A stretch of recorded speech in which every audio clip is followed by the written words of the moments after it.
Olá, eu sou a Carol Nogueira e esse é o Item Mais da CNN. Foram 6 meses de idas e vindas até a confirmação da compra do Twitter pelo bilionário Elon Musk no final do mês passado. Uma das redes sociais mais populares entre os formadores de opinião do Brasil foi comprada pelo bilionário Elon Musk. O Twitter aceitou ali entregar o seu controle ao bilionário Elon Musk numa negociação de mais de 40 bilhões de dólares. Mas as polêmicas que envolvem o CEO da Tesla e fundador da SpaceX e o Twitter não terminaram com a confirmação do negócio. Após assumir o controle da rede social, Elon Musk anunciou o desligamento de diretores da empresa e entrou em rota de colisão com os funcionários da plataforma. Ele disse aos funcionários que esperava que daqui para frente todos se comprometessem a trabalhar um número maior de horas e de forma mais intensa, com resultados que têm que ser espetaculares. E quem não concordasse com isso poderia se considerar já fora da empresa. E ele acabou se surpreendendo, Tainá, porque muita gente decidiu simplesmente ir embora. O que a gente não sabe é quantas pessoas são. Existe uma estimativa da agência Reuters que pode ser algo entre 500 e 600 funcionários, mas outras fontes falam em até 1.500, sendo que ele já tinha demitido metade da força de trabalho do Twitter. O bilionário justificou os cortes na folha de pagamento com o argumento de sanar as contas do Twitter e disse que precisava fazer isso porque as contas estavam no vermelho. Chegou até a falar em risco de falência da empresa. No Twitter, os primeiros dias da gestão de Elon Musk têm sido marcados por polêmicas e incertezas.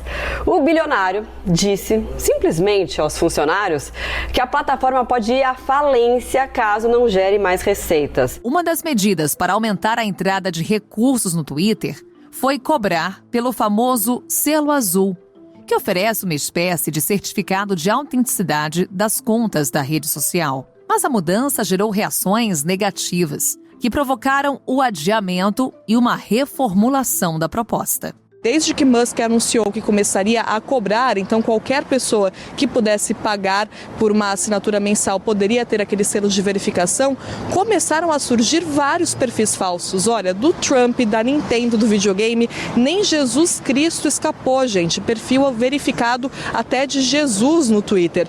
E aí o que dizem os analistas é que isso coloca muita pressão sobre Musk para saber o que é que ele vai fazer para impedir que esse tipo de coisa aconteça e deixa essa missão de fazer com que o Twitter gere receita ainda mais difícil. O Twitter também é alvo de críticas pela revisão de políticas de combate à disseminação de informações falsas na rede social.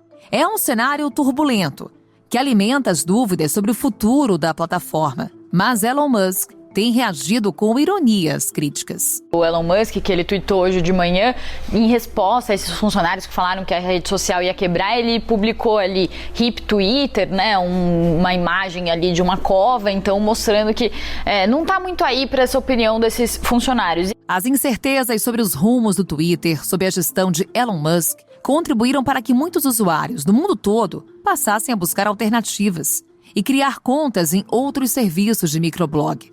No Brasil, uma das opções que se tornou sensação foi uma rede social criada na Índia, que rapidamente chegou ao topo das listas de aplicativos mais baixados nas últimas semanas. O nome da plataforma, Cool, foi inspirado no canto de um pássaro do país asiático. E por aqui se tornou um prato cheio para piadas de duplo sentido. Afinal, o que podemos esperar do crescimento dessas plataformas alternativas ao Twitter? O que podemos falar sobre o futuro da plataforma de Elon Musk? Vamos falar sobre isso com o Luciano Matias. Ele é sócio da empresa de conteúdo digital Trio.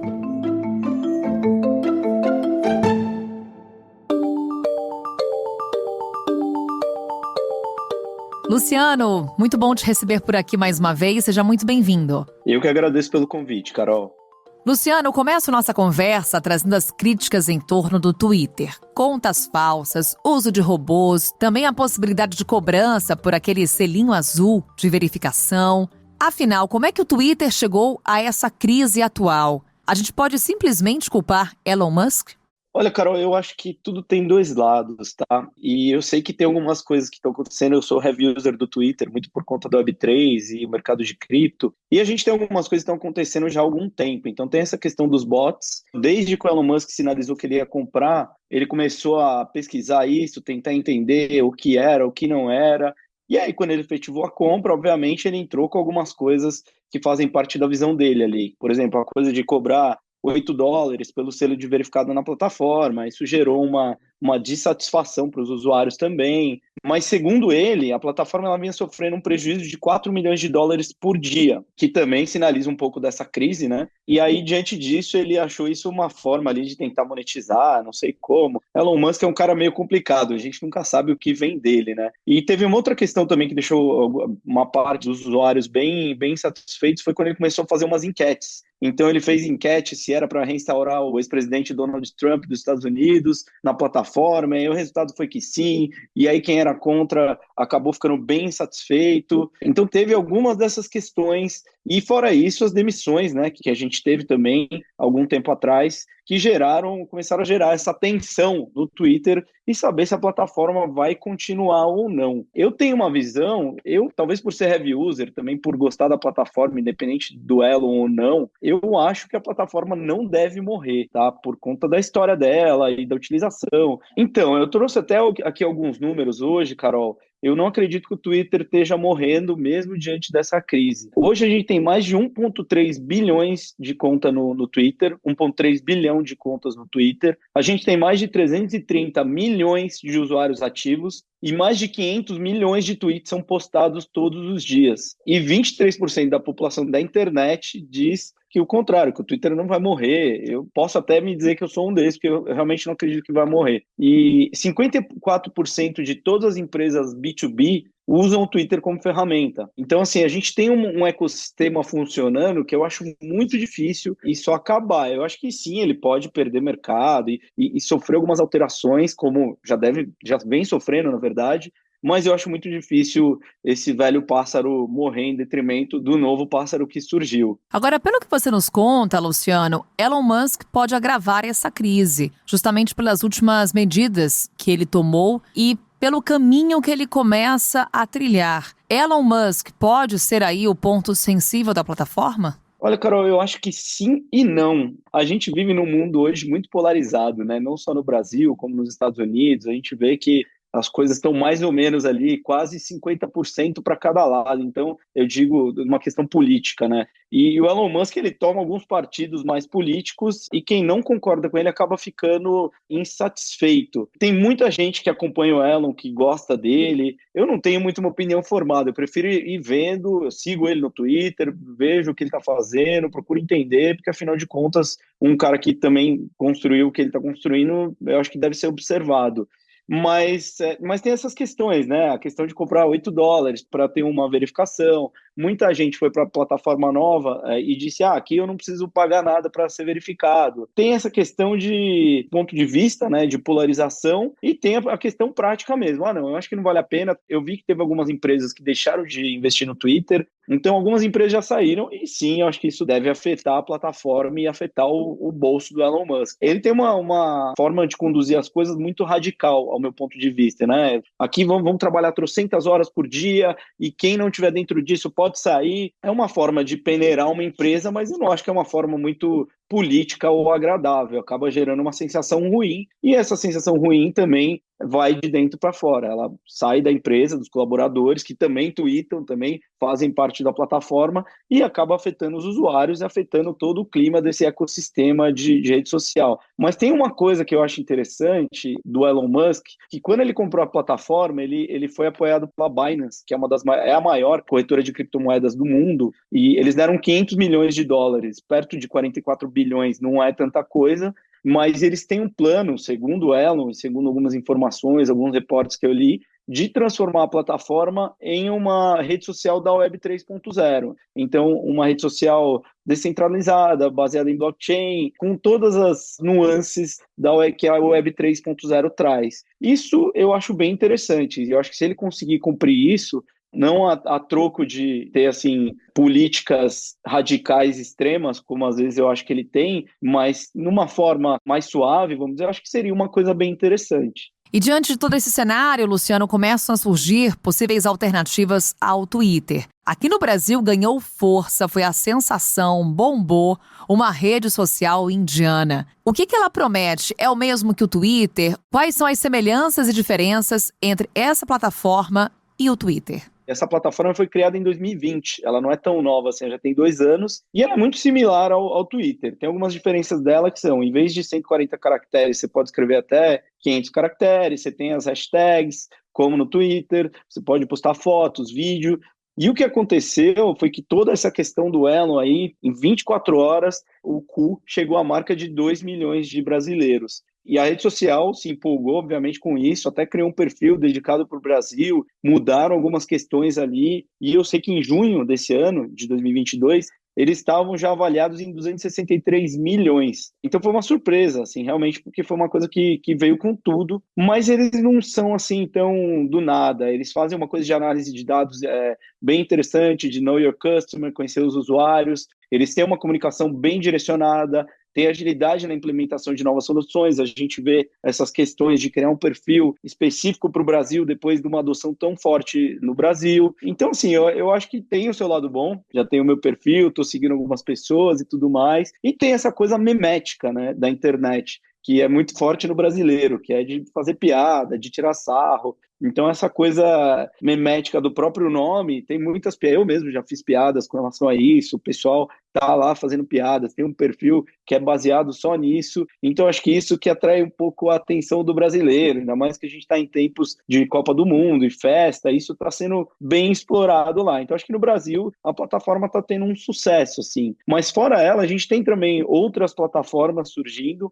E eu acredito muito que no futuro a gente vai ter plataformas de redes sociais nichadas. A gente tem uma plataforma que também está mais famosa nos Estados Unidos, chama Mastodon, que também é uma alternativa aos insatisfeitos do Twitter. Então o pessoal nos Estados Unidos está migrando para essa plataforma, que é bem semelhante, não entrei muito em detalhes quanto a ela, mas ela é bem semelhante ao Twitter, ao QU, e está trazendo ali um caminho para quem não quer ficar no Twitter. Então, eu acho que isso é muito interessante. Eu acho que a gente vai acabar sendo dividido em tribos e essas tribos vão encontrar as plataformas que lhes interessam mais. Pelo menos essa é um pouco da minha visão. É isso, diversificação, né, Luciano? Com certeza. Mais uma vez, obrigada por essa conversa aqui no Item Mais e até uma próxima oportunidade. Eu que te agradeço, Carol. Obrigado e um abraço.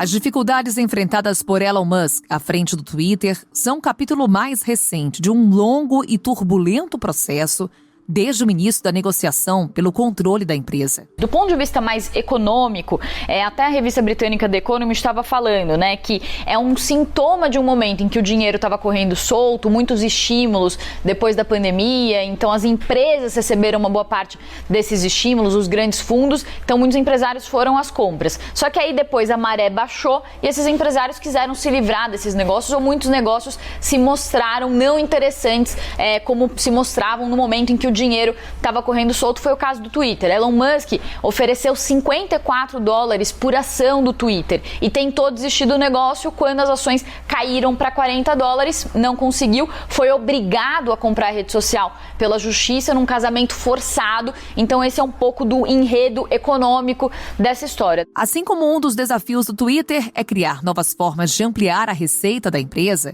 outras gigantes da tecnologia também planejam mudanças para buscar resultados financeiros mais positivos e estáveis. Outro desafio das consolidadas redes sociais é a ascensão de plataformas criadas fora dos Estados Unidos, como a chinesa TikTok. Mas quais são as chances dessas novas empresas avalarem a hegemonia de Big Techs, como Meta, por exemplo? Vamos falar sobre isso com o Bruno Pérez. Ele é professor de marketing digital da ESPM. Bruno, seja muito bem-vindo ao Item Mais, um prazer te receber por aqui. Olá, obrigado, obrigado pelo convite, contem sempre comigo, é um prazer estar por aqui na CNN. Bruno, depois de muito vai não vai, eis que saiu a compra do Twitter por Elon Musk. O que isso significou em termos de mudanças para o mercado? O que inclusive o mercado espera sobre esse novo comando da plataforma. A recepção por parte das empresas, dos profissionais ali do Vale do Silício, ela não foi muito boa quando a gente avalia também um pouco do histórico do Elon Musk, por não ter muito o perfil normal que a gente costuma ver ali, o perfil comum, digamos assim, das empresas, dos profissionais que atuam ali no Vale do Silício. E eu digo isso num sentido das inúmeras polêmicas as quais o próprio Elon Musk se envolveu no Twitter mesmo, né? Aquela envolvendo o mergulhador que foi salvar as crianças na Tailândia, várias outras polêmicas aí envolvendo a pandemia de Covid, e alguns governos e etc. Então, qual foi a recepção inicial, baseado nesse histórico? O que pode acontecer com o Twitter? Né? Na chegada dele, diversos diretores, executivos, pessoas-chave ali no Twitter já pediram demissão e saíram logo de cara. Isso tem um impacto estratégico para os caminhos que a rede social poderia estar tomando, ou poderia caminhar, informações que eles tinham ali por estar há bastante tempo, né, estarem há bastante tempo na plataforma. Então, de cara, já um monte de gente saiu. E aí ele chega no primeiro dia carregando ali uma pia, né? E isso lá nos Estados Unidos tem um significado, que ele vai fazer uma limpeza, que ele vai fazer uma grande mudança. E aí logo na sequência vieram as demissões em massa.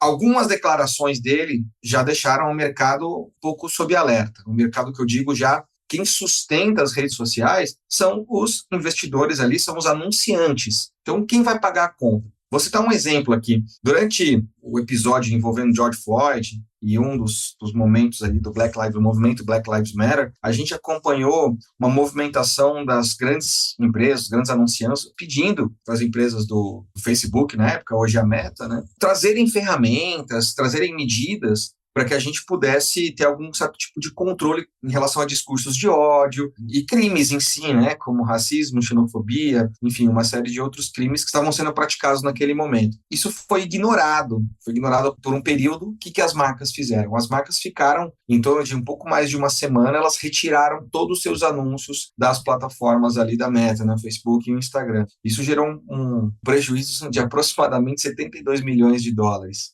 E aí, na hora, né, meio que subitamente, o senhor Mark Zuckerberg foi lá, se mexeu e começou a apresentar algumas ferramentas que pudessem diminuir discursos de ódio. Então, vamos pensar nesse histórico. Quando alguém que já tem essa compra, né, como você mesmo disse, essa compra conturbada do Twitter, diz, primeiro, que ele vai trazer uma série de pessoas que foram banidas por terem sido acusadas de espalhar desinformação, pessoas com discursos de ódio e etc., que tiveram suas contas banidas, bloqueadas do Twitter. Quando o Elon Musk dá a entender que ele vai trazer um monte de gente de volta, e ele tem uma confusão ali com liberdade de expressão e etc., né? Liberdade de expressão, e a gente tem ataques e discursos de ódio, são coisas bem distintas, o mercado já não reage bem. E aí eu pergunto, né? E se as empresas, os mesmos anunciantes, derem um cheque nessa nova direção que está se formando no Twitter e pararem de anunciar, quem vai pagar a conta? A gente viu que o próprio bilionário aí do Elon Musk, ele não tinha toda a verba, né? Ele teve que fazer uma série de movimentações ali para poder efetivar a compra. Então alguém precisa pagar a conta no final e quem regula isso acaba sendo o próprio mercado. Então as percepções iniciais não são boas e isso vai se agravando quando a gente tem a demissão de 11 mil funcionários sendo demitidos enquanto estavam dormindo. Tudo bem que a gente tem uma onda de demissões em várias empresas do ramo da tecnologia, mas claramente isso não foi o que aconteceu no Twitter. Isso gera um mal-estar, tem a migração das pessoas para outras redes sociais, a gente vai falar um pouco disso. E aí tem 2 pontos. Primeiro que o Twitter já vinha perdendo usuários já há algum tempo, a gente vem observando desde o final de 2017, mais ou menos, esses expurgos, né, essa limpeza que a ferramenta vinha fazendo, tanto para diminuir a quantidade de bots, a gente acompanhou isso, 2018 foi muito grande, trabalhava na ONU em Nova York, e a gente viu uma queda gigantesca de usuários, a gente foi tentar entender, e aí que eles começaram a divulgar. Temos muitos robôs, temos muitas contas fakes, e o Twitter vinha limpando isso, mas também vinha perdendo bastante usuários pela enormidade de discursos de ódio, pela enormidade de conflitos que a própria rede causava entre as pessoas. Então vamos falar sobre essa questão, Bruno. Muitos usuários saindo do Twitter e eles acabam migrando para novas plataformas alternativas ao Twitter. A questão são redes sociais que têm capacidade, força para fazer frente ao Twitter. Aqui no Brasil, por exemplo, ganhou muito destaque uma rede social indiana. Essas redes novas que estão surgindo, elas conseguem, inclusive, ficar isentas daquelas críticas que acabam recaindo sobre o Twitter? Olha, é muito cedo para a gente dizer que elas podem fazer frente. Se não aparecer nenhum grande investidor para essas ferramentas e tudo continuar como está hoje, a gente nunca acompanhou em nenhum momento da história empresas que conseguissem ter um crescimento gigantesco de usuários, mas também conseguir acompanhar isso de forma tecnológica. Porque, de novo, a gente precisa de investidores por trás. Então, a gente não pode comparar essa rede social indiana que ninguém conhecia. Aparentemente, nesse primeiro momento, a gente percebe que é muito mais uma brincadeira com o nome, o brasileiro fazendo uma migração e etc.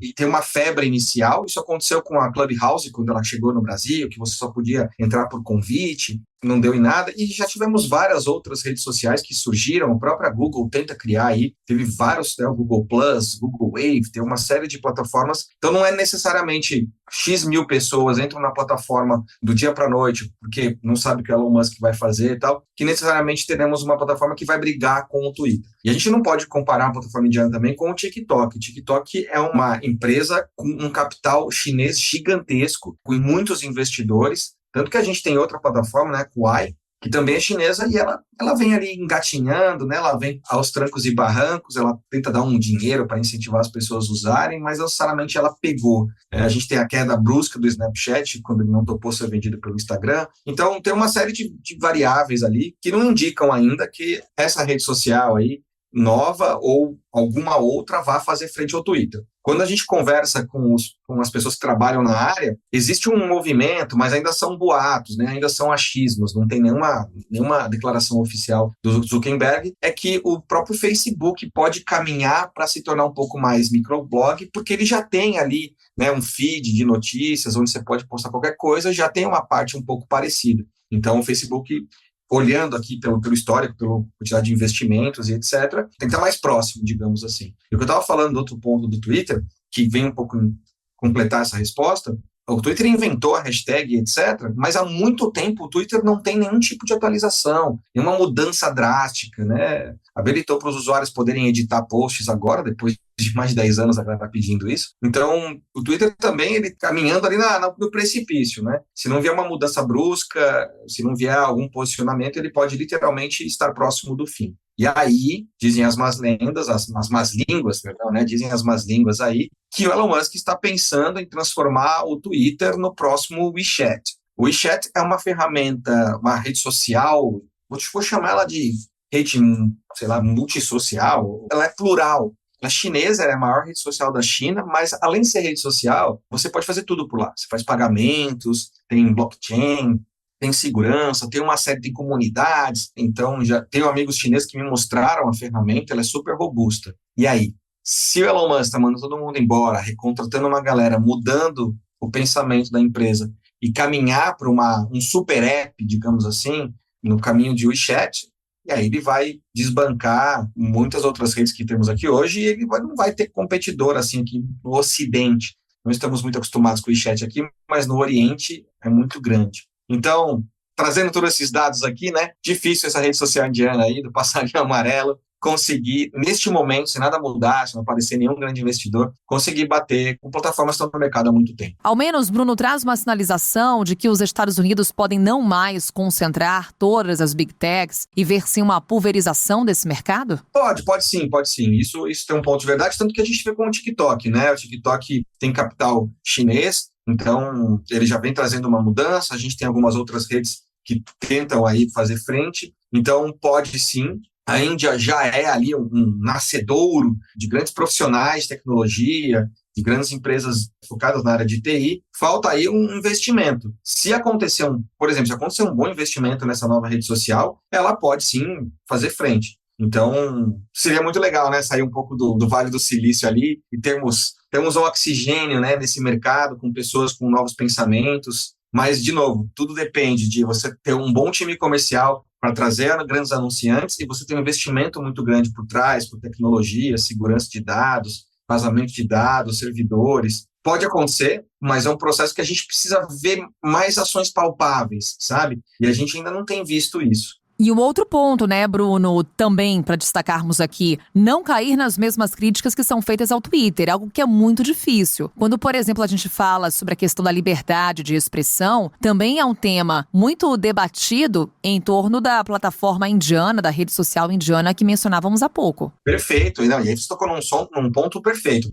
Inclusive, as pessoas estão saindo do Twitter e houve já alguns boicotes ao próprio Facebook, etc., devido a esses discursos. Então, se isso continuar acontecendo, porque são as mesmas pessoas, né, que estão migrando de um lado para o outro, em teoria. Se acontecer esse mesmo tipo de comportamento, independente de qual rede social, aí o pessoal vai sair dessa indiana e vai em uma outra que vai surgir. Então, cada vez que acontecer essa migração, vai se perdendo usuários ao longo do caminho. Então, é um desafio para qualquer rede social manter aí esse ambiente, e é um desafio atual, manter um ambiente livre de discursos de ódio, livre de crimes ambientais, né? Precisamos lembrar que as redes sociais e a internet não é uma terra sem lei, a gente não pode acusar pessoas, a gente não pode ofender pessoas. E como lidar com isso? Você precisa de algoritmos em constante atualização para entrega de conteúdo, e aí você precisa de escritórios locais para vender mídia. Isso o Twitter já tem, né? Já tem um escritório em vários países, essa rede social não tem. Então, como que ela vai começar a vender? Então, são muitos desafios, ainda é muito cedo para dizer que essa nova rede social ou alguma outra que talvez esteja nascendo agora, porque o Twitter pode morrer, né? Vou tentar aproveitar esse espaço. Ainda é muito cedo para dizer que ela vai se tornar protagonista, visto ainda que nós temos... É muito mais fácil o Facebook criar uma nova ferramenta, porque ele tem toda a estrutura, e continuar no mercado, ou estão dizendo aí já também que o Orkut vai voltar, né? Que o criador do Orkut está preparando algo novo, sempre é a terceira vez que ele vem com essa. Isso mostra também que o mercado de redes sociais, né? Eu dou aula disso há bastante tempo, eu costumo comentar com os alunos também, nas mentorias e consultorias, que ele não vai morrer, mesmo se o Twitter desaparecer. A gente já vinha observando essa tendência de existirem redes menores. Então, redes para setores específicos, né? A gente tem o Pinterest focado numa parte mais visual, a gente tem de vídeos. Então, isso é uma tendência, teremos mais redes sociais e espero que venham grandes investidores e que consigam fazer toda essa política contra o discurso de ódio e que também consigam tirar aí o protagonismo só lá do Vale do Silício. Muito obrigada, Bruno. A gente, claro, vai acompanhando, vai se falando por rede social e a gente já te convida aqui para uma próxima conversa. Até então, a próxima e um abraço. Obrigado pelo convite, obrigado pelo espaço, foi um prazer, fico sempre à disposição. Um grande abraço, tchau, tchau. E assim encerramos o Item Mais de hoje. Amanhã estamos de volta com outro assunto. Até lá!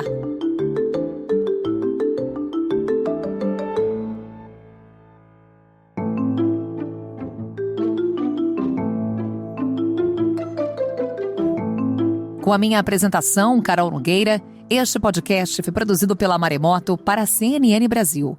Roteiro e pesquisa, Lucas Scherer. Revisão editorial Maremoto, Amanda Mira. Pauta e produção, Danilo Santana e Cecília Fernandes. Edição e sonorização, Nathan Kleiman. Coordenação geral, Paula Weinberg e Felipe Gomes. Coordenação de produto, Verônica Schneider. Coordenação editorial, Diego Toledo. Você também pode ouvir o Item Mais no site da CNN Brasil. E aproveite para conhecer os nossos outros programas em áudio. Acesse cnnbrasil.com.br/podcasts.